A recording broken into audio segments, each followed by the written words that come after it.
un río ancho, caudaloso, lleno de agua.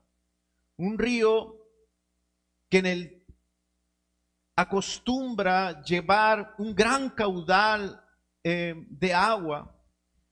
Ahora imaginemos que ese río comienza a disminuir considerablemente su nivel de profundidad, su nivel de fuerza, esa belleza de ese río imponente, empieza a perder eh, esa belleza de ser un río fuerte, grande, como acostumbraban decirnos nuestros padres, ¿no? Que antes aquí en el Valle del Yaqui los ríos llevaban siempre mucha agua y que había muchos riachuelos siempre que llevaban mucha agua porque llovía mucho.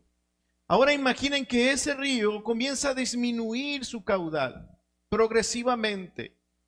Su corriente comienza a debilitarse y deja de ser ese río que antes llevaba vida, antes llevaba fuerza, que antes llevaba frescura y daba vida a todo lo que tocaba. Y se convierte en un riachuelo, en apenas un hilo de agua débil, incapaz de sostener la vida que antes alimentaba. La razón es que sus aguas fueron desviadas para muchos usos. Una parte de esa agua que llevaba ese río se desvió para regar las cosechas del valle. Otra parte de esa agua se desvió para usarse en la industria y otra parte se desvió para ser potabilizada y llevada para consumo humano. Por estas causas, el río ahora apenas es un pequeño hilo de agua. Algo similar, queridos hermanos, sucede con nuestra vida espiritual. Estamos llenos de tantas actividades que nuestro corazón queda fragmentado en miles de direcciones. Y en vez de que nuestro corazón fluya con devoción, con fuerza espiritual, con gozo, se convierte en un corazón agotado, disperso, seco y sin vitalidad. El remedio para este mal, queridos hermanos, es Dios ha diseñado un día a la semana para dejar atrás todas las actividades y volvernos a Él. Un día donde nos llenamos de la palabra de Dios. Un día donde disfrutamos y nos fortalecemos en la comunión con los hermanos y tenemos y recibimos el descanso espiritual. Un día Dios nos ha dado, hermanos, durante la semana para renovar nuestras fuerzas y para poder seguir caminando con una fe fresca, viva, radiante. Hoy veremos cómo el día del Señor fue diseñado de una manera que quizás no lo has considerado.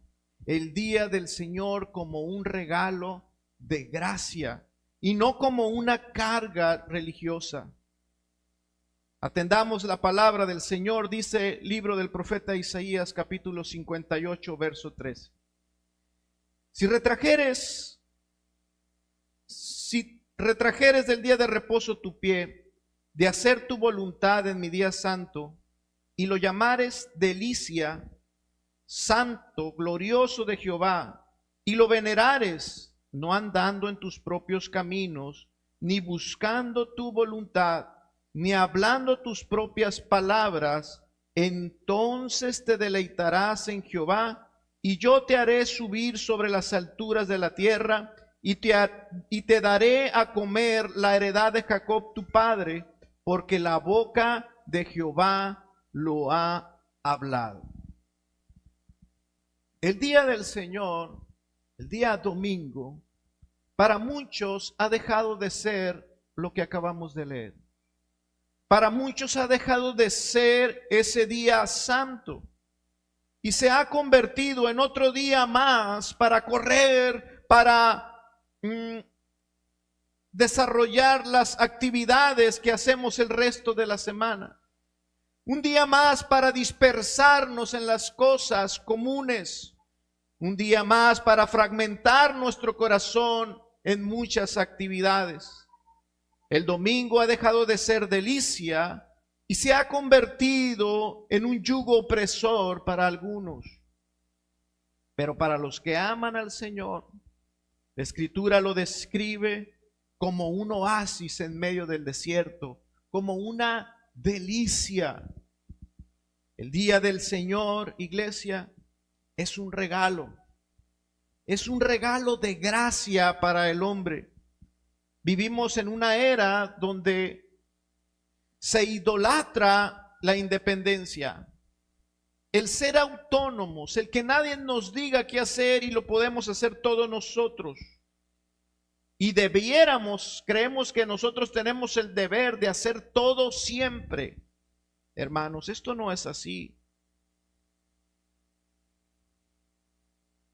Es por eso que guardar el día de reposo para algunos parece una pérdida de tiempo. Yo debería de estar haciendo algo en este momento. Yo debería estar haciendo tal actividad en vez de estar aquí sentado. Yo debería de estar sacando mis pendientes que están atrasados. Es una pérdida de tiempo. Es una dura carga. Es una restricción. Hermanos, no. No. Dios lo llama delicia. Dios llama a este día santo una delicia. Por lo que esto implica que este día los creyentes reciben algo muchísimo mejor que todo aquello que dejaron en casa, que todo aquello que dejaron pendiente para el día de mañana. Este día recibimos algo mucho mejor que todas esas cosas. La perspectiva de Jesús era la siguiente. En el Evangelio de Marcos capítulo 2 también les dijo, el día de reposo fue hecho por causa ¿de quién? Del hombre, y no el hombre por causa del día de reposo. Dios no nos dio el día de reposo para oprimirnos, para restringirte, para que sintieras un duro yugo sobre tus lomos. No, hermanos, Dios nos dio este día para bendecirnos, para liberarnos. Es como un buen padre que le dice a su hijo, deja ese trabajo pesado que estás haciendo y ya ven y siéntate a mi mesa. Ya está todo preparado. ¿Qué hijo diría? ¿Qué padre tan egoísta? ¿Por qué no me dejas seguir aquí sudando, trabajando, preocupado? Pero muchas personas ven a Dios así cuando oyen que Él manda guardar un día a la semana. Y dicen, ¿qué clase de Dios es este? Que me invita a descansar, a dejar mis actividades y acercarme a tener comunión con Él. Quien piensa así, seguramente su corazón no ha sido regenerado. Ama al mundo, ama las cosas del mundo aún y necesita ser transformado. Pero el cristiano no, hermanos. Nosotros como hijos debemos considerar el día del Señor como ese llamado del Padre que nos llama a dejar todo y acercarnos a Él, a descansar y a recibir de sus misericordias. En este día Dios reúne a su pueblo con ese propósito, darnos reposo. Dios pidió un día a la semana para Él,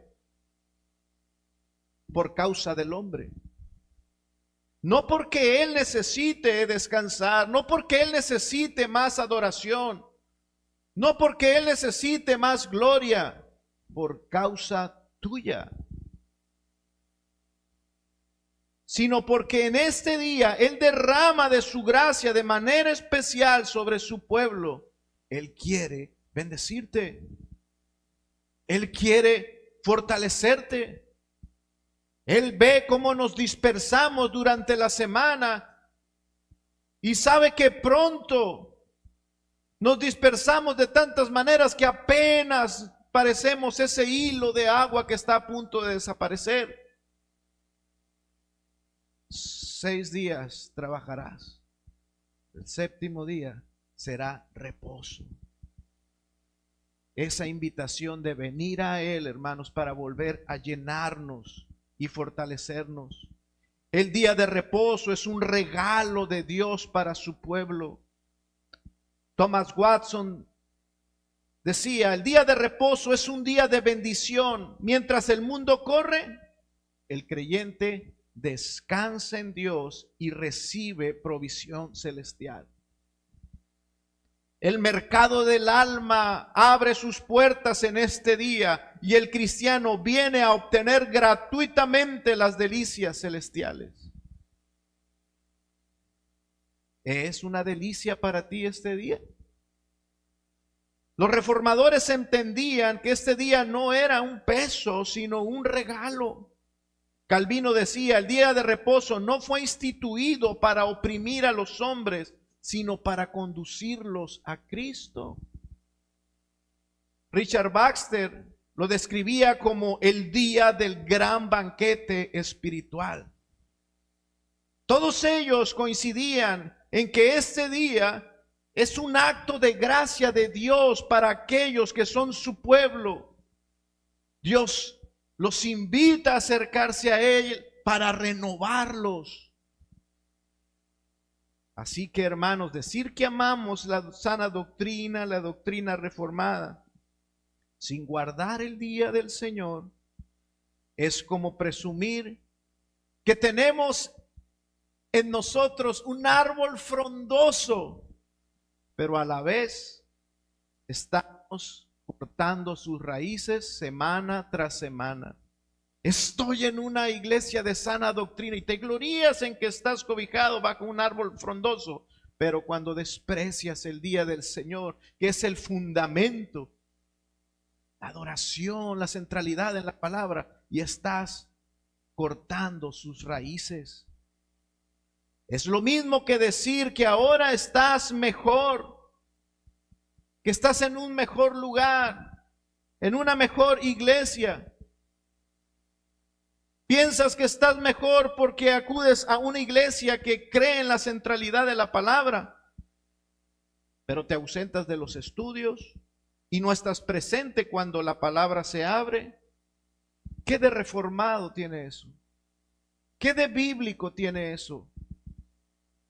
Así, hermanos, con esas actitudes el cristiano daña su conciencia y el día del Señor deja de ser un deleite. Conociendo lo que enseña la Escritura, conociendo la ley moral de Dios, conociendo el cuarto mandamiento, confesándolo con tu boca, pero sin ponerlo por obra, lo que haces es dañar tu conciencia y el día del Señor deja de ser un deleite. Ahí, con esas actitudes, lastimas tu conciencia, sabiendo lo que es correcto, pero decidiendo ignorarlo. No hay deleite cuando la conciencia está herida. ¿Es un deleite para ti el día de reposo? Charles Spurgeon dijo, el día de reposo ha sido simplemente para mí un día de deleite. Desde que era niño me fue dado pasar el día de reposo en la casa de Dios. Oh, los dulces domingos que he tenido. A veces me he sentido tan feliz en el día del Señor que apenas podía esperar al siguiente domingo para volver a la casa de Dios. El día del Señor es un deleite. Este día de deleite, hermanos, no está reservado solamente para los predicadores, es para todo su pueblo. Éxodo 20 dice claramente el cuarto mandamiento: acuérdate del día de reposo para santificarlo. Dios es sabio. Él es sabio y sabe que necesitamos un recordatorio semanal. Que nos fragmentamos y nos ocupamos en muchas cosas lícitas durante la semana, en trabajar, en atender a la familia, en educar. Por eso el Señor dice, sí, pero acuérdate que tienes que parar, que tienes que llenar de nuevo, que te tienes que renovar de nuevo. Acuérdate del día de reposo para santificarlo. Necesitamos parar. Necesitamos recordar que necesitamos descansar. Necesitamos recordar que nuestra esperanza no se encuentra en el trabajo. Necesitamos, hermanos, entender y recordarlo continuamente, que nuestra esperanza no está en lo que nosotros logramos hacer con estas manos durante toda la semana. Nuestra esperanza es la provisión que viene de las manos divinas de Dios. Por eso tienes que parar. Detente para que recuerdes que Dios es el que provee. Detente. En este día le predicamos al alma, alma mía, has acumulado muchos bienes esta semana, pero nada de esto es tu vida. Esta semana te fue excelente, alma mía, lograste ganar 10,000, 15,000, 20,000, pero nada de esto es tu vida. Alma mía, tu vida es Cristo. Tu vida es Cristo. Así que entonces, hermanos, guardar el día de reposo es una declaración poderosa de fe. Una verdadera declaración de fe. Al dejar de trabajar, declaro que Dios cuida de mí y cuida de mi familia. Declaro que no soy yo el sustentador de mi casa. Cuando dejo de trabajar en este día, digo, Jehová Jireh. Él es el proveedor. Él es el Señor que provee. Declaro con hechos que puedo dejar de trabajar un día y que las cosas no van a colapsar. Declaro que tengo fe en que yo puedo parar, detenerme y que Dios seguirá siendo fiel. Declaro que puedo confiar en Él. Es un deleite y un descanso dejar de intentar ser el todopoderoso del hogar, la todopoderosa, la mamá todopoderosa,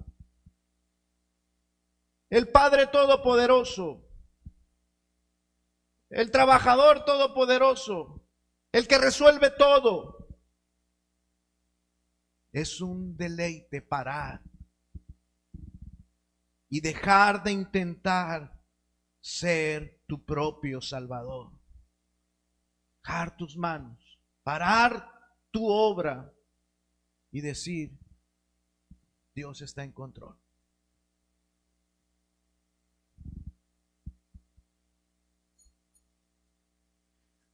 Corrie ten Boom, una hermana nuestra, una cristiana neerlandesa, fue una mujer que ayudó junto a su familia a esconder y a salvar a más de 800 judíos durante el Holocausto nazi.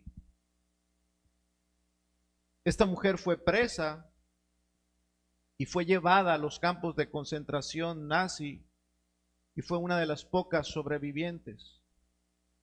Pero ella sobrevivió para contarnos que en los días más horribles de la guerra, el domingo era el día de descanso. cito textualmente a nuestra hermana, en ese día, papá leía la Biblia, cantábamos salmos y orábamos. En medio del terror y el peligro, ese día era un oasis. Era como si Dios nos diera un pequeño pedazo del cielo para sostenernos. Era nuestro deleite y nuestra fortaleza.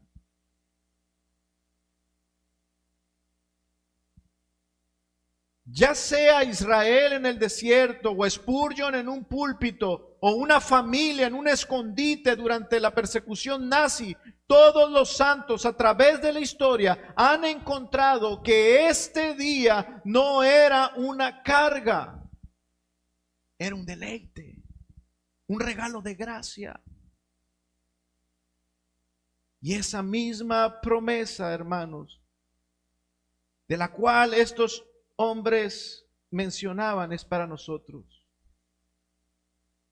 El día del Señor es un deleite incluso en los peores momentos de tu vida. La iglesia del Nuevo Testamento lo adoptó y lo volvió como algo esencial.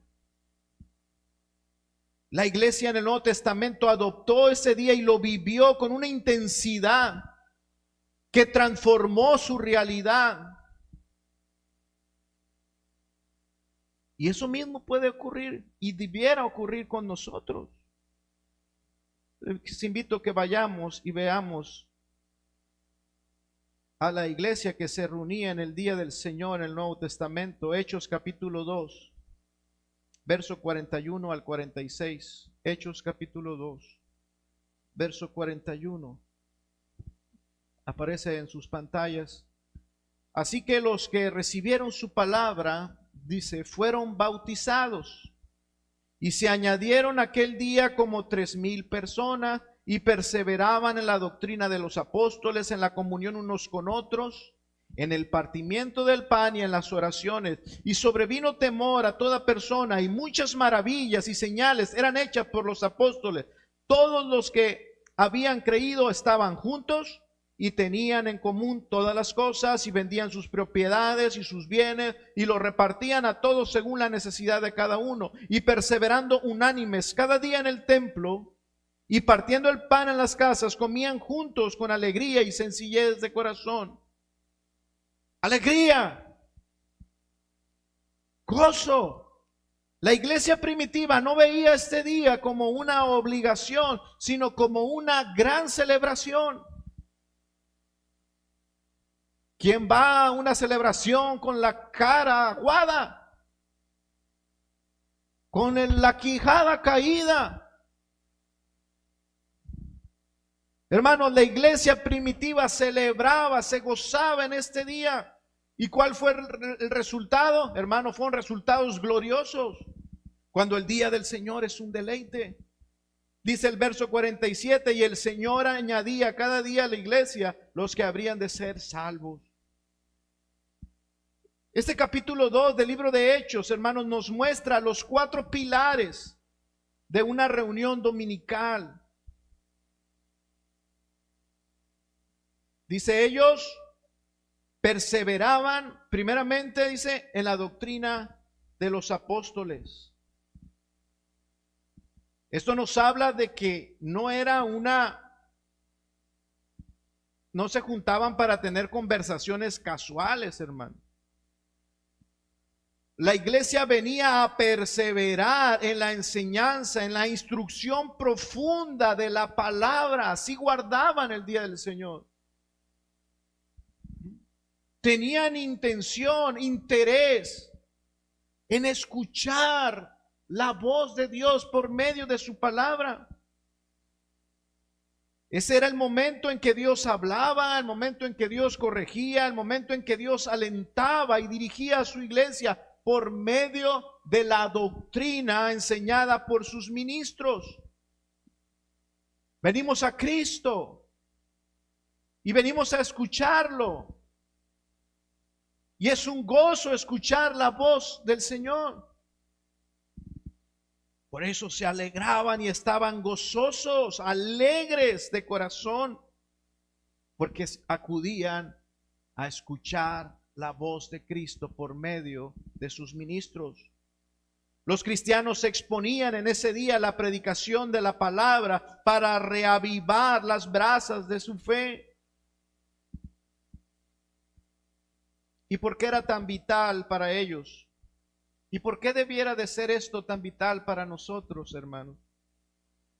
Romanos capítulo 10, verso 17, dice claramente y sin lugar a dudas: así que la fe es por el oír, y el oír por la palabra de Dios. No hay fe sin oír la palabra de Dios, sin atender a la voz de Dios. No hay una fe fuerte, sólida, viva, si no se atiende la palabra de Dios. Fíjense la cadena que Dios ha establecido. ¿Cuál es la fuente? La palabra de Dios. ¿Cuál es el canal? Estos oídos, oír. ¿Y cuál es el resultado? Fe. Fe. ¿Qué significa esto para nosotros en el día del Señor? Significa que si tu fe es débil, significa que si las dudas están llamando a tu puerta, que si las circunstancias te abruman, necesitas algo, necesitas fe. Fe. Ahora, no intentes fabricar fe por ti mismo. Tú no puedes fabricar fe por ti mismo. Debes acudir a la fuente. Y la fuente era clara. La fuente de los cristianos era clara.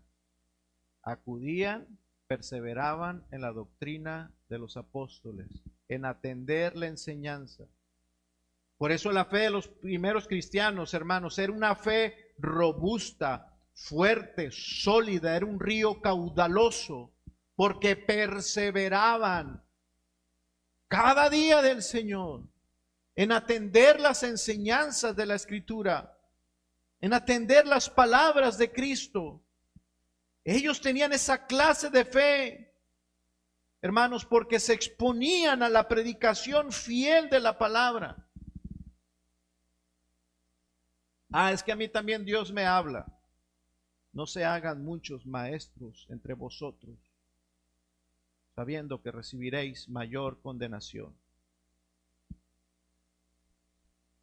Y de la palabra que alimenta la fe, pasamos al segundo pilar, que es: perseveraban en la comunión unos con otros. La Biblia enseña que una oveja alejada del rebaño es vulnerable. Y nos advierte, el libro de Hebreos lo dice en el capítulo 10, no dejando de congregarnos como algunos tienen por costumbre. Así es que en el día del Señor la iglesia tenía cuidado de estos asuntos. Acudía a escuchar la palabra, pero también acudía y perseveraba en la comunión entre los hermanos. En ese día no era un saludo rápido de llegar, hola, Dios les bendiga, saludas a cada uno, te sientas y luego, adiós, nos vemos el próximo domingo. No, eso no es. No era ese tipo de saludos rápidos de llegas y luego saludas cuando te vas. Ellos tenían una unidad tangible, tan tangible que se evidenciaba en sus prácticas. Ellos tenían una comunión tan cercana y se conocían tanto que conocían las necesidades que cada uno tenía. En esos días no había grupos de WhatsApp. El grupo de la iglesia, casa de mi padre. Ya lo he dicho otras veces y lo vuelvo a decir. ese grupo está ahí, pero ese grupo no es la iglesia. Ese grupo no es la iglesia. El que pertenezca a alguien a ese grupo o no pertenezca no tiene nada que ver con que si esa persona pertenece o no a la iglesia. Así funciona el mundo, hermanos. Si te agregan un grupo, las personas se sienten parte de algo. Ay, se alegran porque pertenecen, se sienten parte de algo. Y si la sacan del grupo, ¡uf! La muerte. Eso no es la iglesia. En esos tiempos, hermanos, no existían esos grupos de WhatsApp. La comunión era verdadera en el día del Señor. Tenían una comunión bíblica. Dice la Escritura, unos con otros, perseveraban en la comunión unos con otros, sin intermediarios, cara a cara, frente a frente, con sus obras. Ellos tenían comunión con sus obras, con mensajitos de texto. Estoy en comunión con la iglesia porque mando un mensajito de texto al grupo en la semana. Está usted equivocado. No. Porque mando mensajitos de buenos deseos a mis hermanos. Eso no es suficiente. Eso no es verdadera comunión. Todo eso es muy fácil. Es muy fácil. La Biblia dice que se perseveraban en la comunión unos con otros, se conocían tanto que cuando miraban la necesidad de su hermano, se desprendían de sus bienes para ayudar. Eso es verdadera comunión. Ahí, desprendiéndose de sus bienes, mostraban el corazón del evangelio en acción. Esa comunión en el día del Señor, en ese tipo de comunión es en la que debemos de perseverar, de esforzarnos en que la comunión sea entre nosotros verdadera. No te conformes con un hola, con un adiós. Decía nuestro hermano en la mañana, pregunten, ¿cómo estás?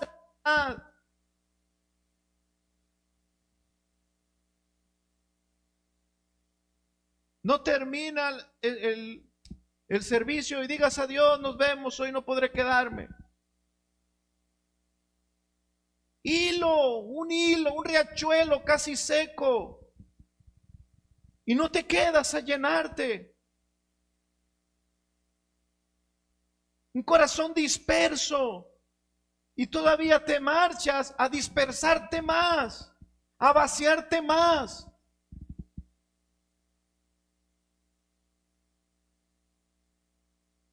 Dios tiene un regalo de gracia.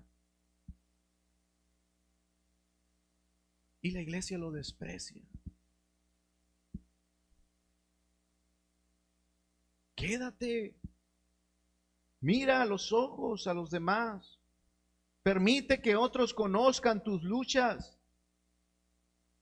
Más podría hacer una oración de un hermano que el esfuerzo que vas a hacer saliendo de aquí con tus propias fuerzas. Alégrate genuinamente y quédate aquí y gózate con los que se gozan y llora con los que lloran. Así llena tus vasijas vacías. Y es en ese contexto de palabra viva y de comunión tangible donde el tercer pilar entonces cobra un verdadero sentido.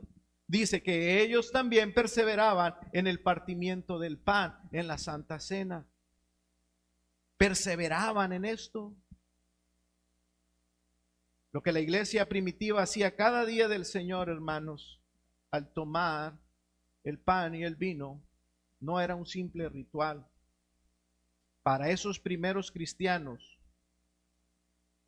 llenos del entendimiento de la palabra, del conocimiento de la doctrina de los apóstoles y llenos del afecto por la comunidad, por los hermanos, la Santa Cena entonces se volvía un memorial vivo del Evangelio. La tomaban con gozo, reafirmando su identidad como el pueblo del pacto. Y terminaban entonces ese su día con una esperanza renovada en el regreso de Cristo. Esto es algo, hermano, tan sagrado. Tomar el pan y el vino, venir este día donde Dios ha preparado este sacramento para recordarnos la obra redentora, nuestra libertad y esa seguridad que tenemos en Él. Esto es algo tan sagrado que la Biblia nos instruye que hay que cuidarse de no tomar estas cosas indignamente. Ahora, los cristianos la tomaban entendiendo, teniendo esta advertencia, pero ellos entendían que esto no significaba que solamente los perfectos podían tomar la cena del Señor. Ellos entendían que no se trataba de que solamente los que no tenían pecado podían tomarla. No. Ellos entendían que esto era algo sagrado, que se trataba de tomarlo con conciencia y de tener un corazón reverente y sincero. Ellos entendían que se trataba de no menospreciar la cena tomándola por rutina, sino meditando en el costo de ese cuerpo y de esa sangre que fue dada para salvarnos. Se trataba de tomarla sin rencor hacia algún hermano y con congruencia entre la fe y la vida que llevaba.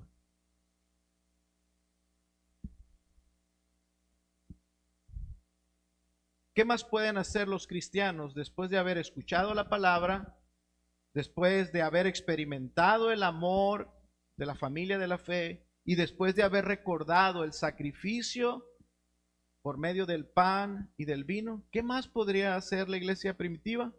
Dice la Escritura, perseveraban en las oraciones. Hermanos, después de experimentar esas primeras tres gracias, hermanos, ¿cómo serían sus oraciones?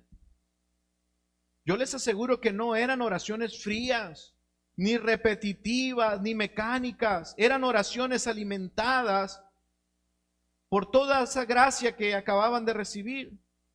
Oraciones que nacían de corazones quebrantados al meditar en el cuerpo y la sangre de Cristo.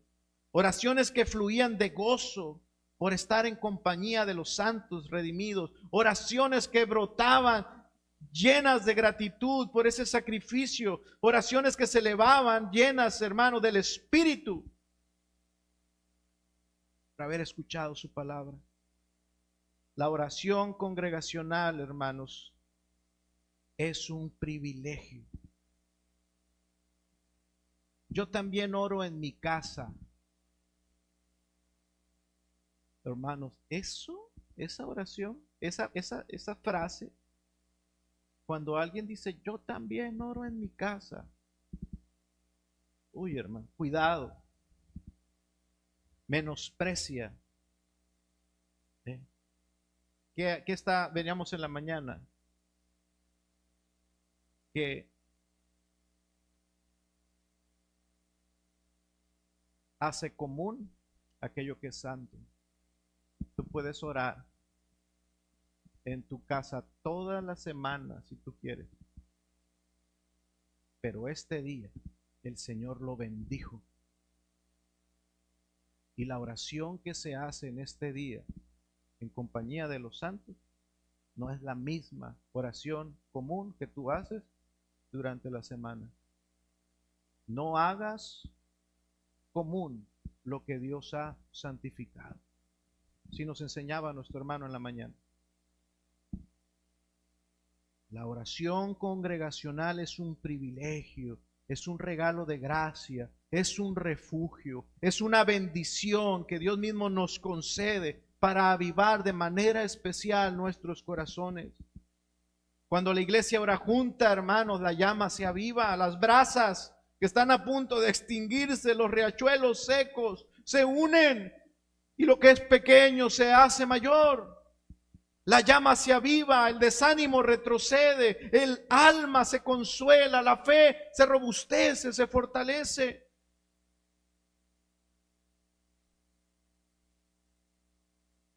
Es en la oración. Es ahí donde como iglesia decimos, Señor, ya hemos oído tu voz por medio de la palabra. Estoy en comunión con mis hermanos aquí. He tomado el pan y el vino y meditado en tu obra. Hermanos, ahora es hora de responderte. Ahora es hora de responder. Ayúdame, oh Dios.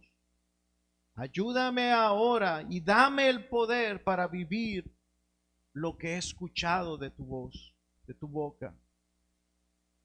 Por eso, hermanos, este pilar no puede faltar. Y no puede ser usted descuidado en tomar las oraciones como cosas triviales, como cosas rutinarias. Son una bendición, hermano. Este pilar no puede faltar en este día. Como alguien dijo, una iglesia que ora junta es una iglesia que permanece en Cristo. Y una iglesia que permanece en Cristo es una iglesia que va a brillar en la oscuridad. Y a esa iglesia es la que el Señor bendice. Y el Señor añadía a su iglesia aquellos que habrían de ser salvos. Es un deleite el día del Señor para ti. O sinceramente aún es un ritual vacío. En este día obtienes gozo y descanso real en este día. ¿Alguno de ustedes siente que ese río caudaloso se está secando y está a punto de quedar totalmente seco? ¿Alguno de ustedes ha entendido que tus aguas quedan dispersadas por donde quiera? Y que es hasta normal que estemos aquí sedientos de Dios, que nuestra alma necesite encontrarse con Cristo. ¿Reconoces que tu corazón está disperso y que necesita ser llenado? En este día el Señor, Cristo nos llama a volver a la fuente. Él mismo nos dice, venid a mí todos los que estéis trabajados y cargados, que yo os haré descansar. ¿Estás cansado? ¿Estás trabajado? ¿Estás disperso? ¿Estás agotado? ¿Hay sed? ¿Hay agotamiento? ¿Hay fatiga espiritual, emocional? ¿Hay dolor?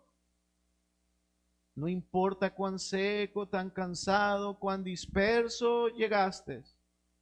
Si vienes a Cristo, su promesa es descanso. Si vienes a Cristo, Él promete llenarte. Hermanos, este día es nuestra oportunidad. El día del Señor fue por causa del hombre, es nuestra oportunidad. Este día es un regalo de gracia para ti. Acércate, detente, ya estás aquí. Entrégate, pide y se os dará. No vuelvas vacío, entrega tu corazón, sé transparente ante Dios, acércate a Cristo en oración y deja y pídele que te llene, que te restaure, que te dé descanso, que lo necesita. Díselo, díselo, díselo. Ora, ora, ora en verdad. Oh Dios, he estado disperso. Parezco vasija rota. Restáurame. Lléname de nuevo. En este día el Señor ha prometido, hermanos, una bendición especial. Este es el día que santificó y lo bendijo. Vamos a orar.